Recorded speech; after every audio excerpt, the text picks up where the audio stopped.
सरदार पटेल, भारत के iron man की गाथा। मिट्टी से बैरिस्टर तक का सफर। 31 अक्टूबर 1875 को गुजरात के नडियाद में एक किसान परिवार में जन्मे वल्लभभाई पटेल बचपन से ही स्वाभिमानी और जिद्दी थे। एक बार उनके शरीर पर फोड़ा हो गया तो उन्होंने खुद ही गर्म सलाख से उसे जला दिया ताकि इलाज हो सके। यही साहस उनके जीवन की पहचान बना। उन्होंने लंदन जाकर केवल 30 महीनों में 36 महीने का वकालत का कोर्स पूरा किया और टॉप किया। गांधी जी से मिलन और सरदार की उपाधि। वल्लभभाई एक सफल वकील थे, लेकिन महात्मा गांधी के संपर्क में आने के बाद उन्होंने अपनी वकालत और कोट पैंट छोड़कर धोती कुर्ता अपना लिया। 1928 का बारदोली सत्याग्रह उनके जीवन का टर्निंग पॉइंट था। अकाल के बावजूद अंग्रेजों ने लगान 22% बढ़ा दिया था। पटेल ने किसानों को एकजुट किया और सरकार को झुकने पर मजबूर कर दिया। यहीं की महिलाओं ने उन्हें सरदार की उपाधि दी। बिखरे हुए भारत को जोड़ना सबसे बड़ी चुनौती। 15 अगस्त 1947 को आजादी तो मिली, लेकिन भारत 562 रियासतों में बंटा हुआ था। अंग्रेजों की योजना भारत के टुकड़े करने की थी।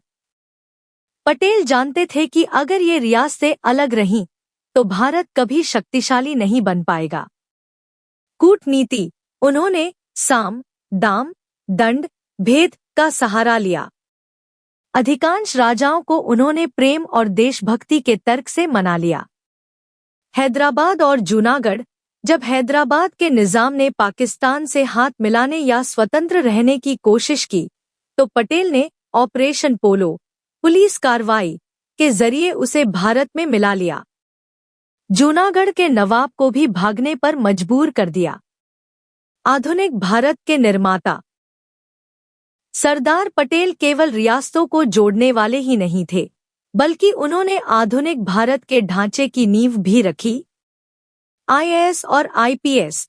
उन्हें भारतीय प्रशासनिक सेवाओं का संरक्षक संत कहा जाता है, क्योंकि उन्होंने ही आधुनिक सिविल सर्विसेज की रूपरेखा तैयार की।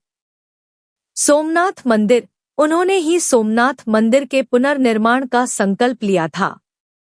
5. विदाई और विरासत। 15 दिसंबर 1950 को इस महान सपूत का निधन हो गया। वे देश के पहले उप प्रधानमंत्री और गृह मंत्री रहे।